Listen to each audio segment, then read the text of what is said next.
AFL Evolution. Has it evolved or has it gone backwards? It's a tough one.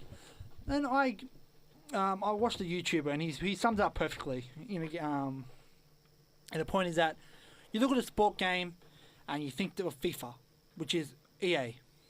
This is Wicked Witch. And you look at the graphics and now you think to yourself, I'll try to do no voice. It's not as good as FIFA. It's not FIFA. People remember, and this is just a guess, I don't know if this is not a pure fact, there was 20 people working on AFL Evolution. There was probably 100, 200 people working on FIFA. Coding, artwork, graphics, everything, a bit of licenses, where AFL Evolution didn't have it. I love playing. I'm still playing now. Gold Coast, exactly in my career mode, Gold Coast lost the last 3 games. Unfortunately, Tom Lynch is out of form. Not good for the skipper. But I'm enjoying the game. I love AFL games. I love AFL. I could play AFL 99 still.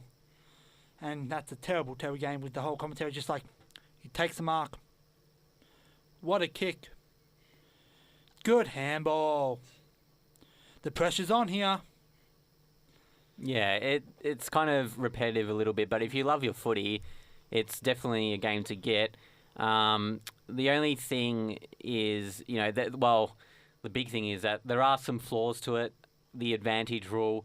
Every time there's an advantage and you pick up the ball, no matter if you're under pressure or you're not, it's just an automatic advantage. They don't have the deliberate out of bounds. Yeah, so you kind of have to avoid the ball almost when a free kick is paid. I do that when I give away a free kick. As well, I avoid the ball so they touch it and I can tackle them. Yeah. I think the game needs BT. I just want Razio Fantasia. Big boy McAvoy. Boy, oh boy, wowee. Yeah. That's what you need. Yeah, just a bit of character, don't you? Because, with Dennis Committee and Matthew Richardson, they've done that before. Richo's terrible. He's depressive. I always say to myself, let's go harder at the ball. Always go harder. Never give up. No, you need, that was out of bounds. That was out of bounds. That's what you need. You need a bit of character, a bit of liveliness there. It does lack a little bit in that sense. What it does do good, though, is when you're playing AFL Evolution, you can tell who the good players are. So, the likes of Scott Pendlebury, Patrick Dangerfield, Lance Franklin, you can tell they're good players by their acceleration speed, by their ability to kick the ball further than anyone else. When you're playing online, and this is both a hit and a knock, you can play as, an all-star team. So you can play with the likes of Buddy Dangerfield in the same team.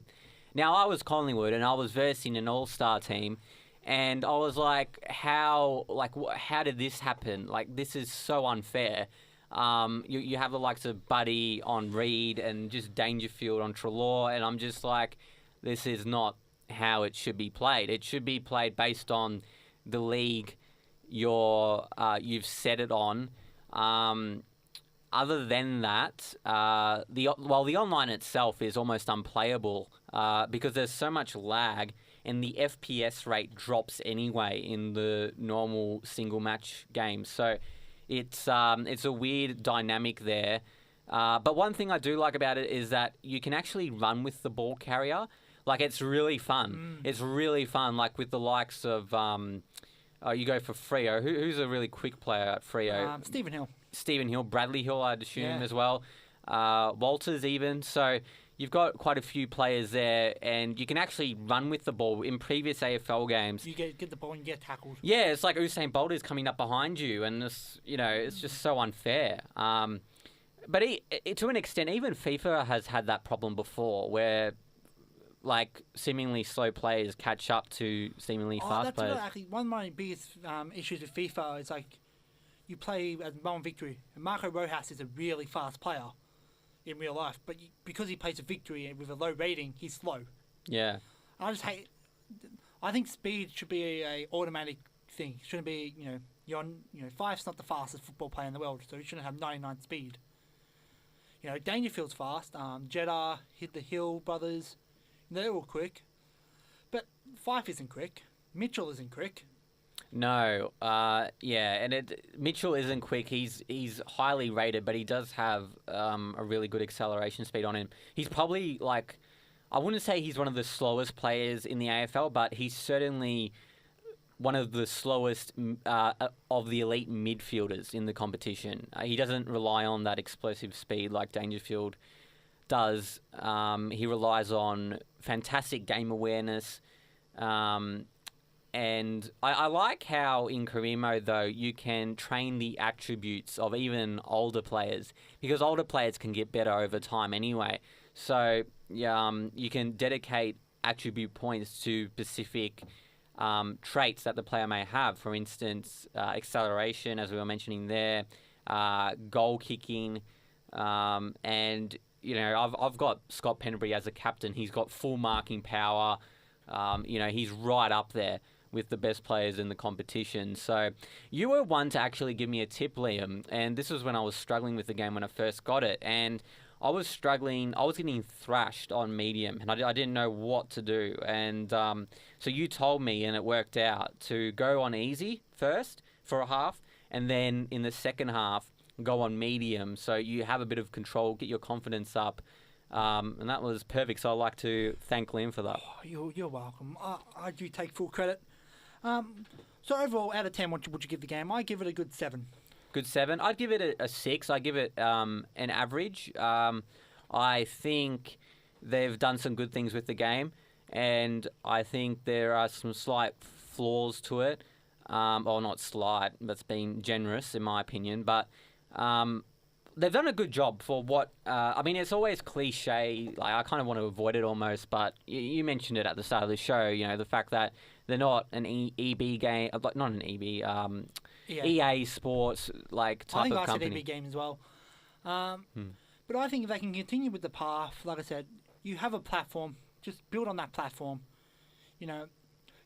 Touch things up, add stadiums, add the WA League, add the SA League, add all that stuff. It's good. Do you know one thing they've added that's a new feature is the ability to play as a single player? Yeah. Yeah. So have you tried that out? Yeah, it's not bad. But it's the same with every sport. I when I played footy back in my heyday when I was a bit slimmer, I played as a fullback or a halfback.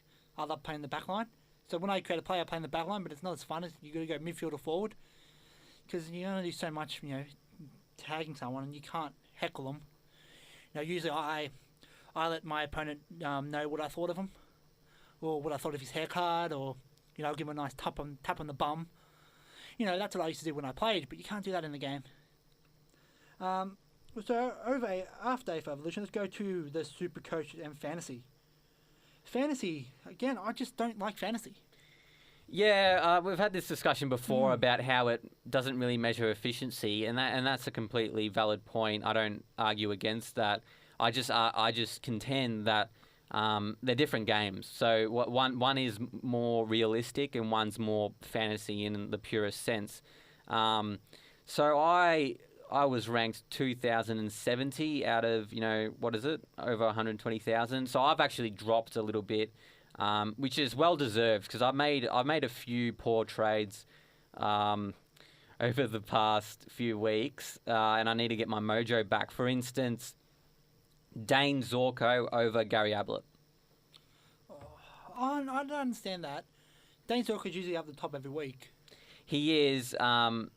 The thing is, I didn't sense that. I knew Gary Ablett would, play better, but with his shoulder injuries and just the general Gold Coast team as a whole. But then again, I guess Brisbane and Gold Coast are on a par. But Zorko was coming off a 157, point score, which is huge, absolutely enormous, and I got tailed into that, and I'm paying the consequences of it. Now, he did okay. He got 97 points, but if you're paying $659,000, you want a bit more from Dane Zorko. I apologise, but you just said Gold Coast and Brisbane were on the same par? Yes. The team that just bet Geelong, Gold Coast they should be on 2 losses and 4 wins at the moment. The loss against Brisbane in round 1 was, a bad start. Yes. And the loss against North Melbourne was just that they just couldn't hold it. They had injuries and they just couldn't hold up. They just bet Geelong. bad, same par. They did beat Geelong, but Geelong's coming off a loss against Collingwood, and Collingwood lost against Carlton this week. So, and they counting in the fact that they also travelled to Metricon. So there's a few factors there. Dangerfield is not in the best. He's strongly out of form. Yeah, so I think there's just a few factors there they have to take into consideration. Dane Beams isn't playing for the Lions. We saw that affect them so much against Sydney. I was watching them play, and I just without Beams, they're almost like a completely different side.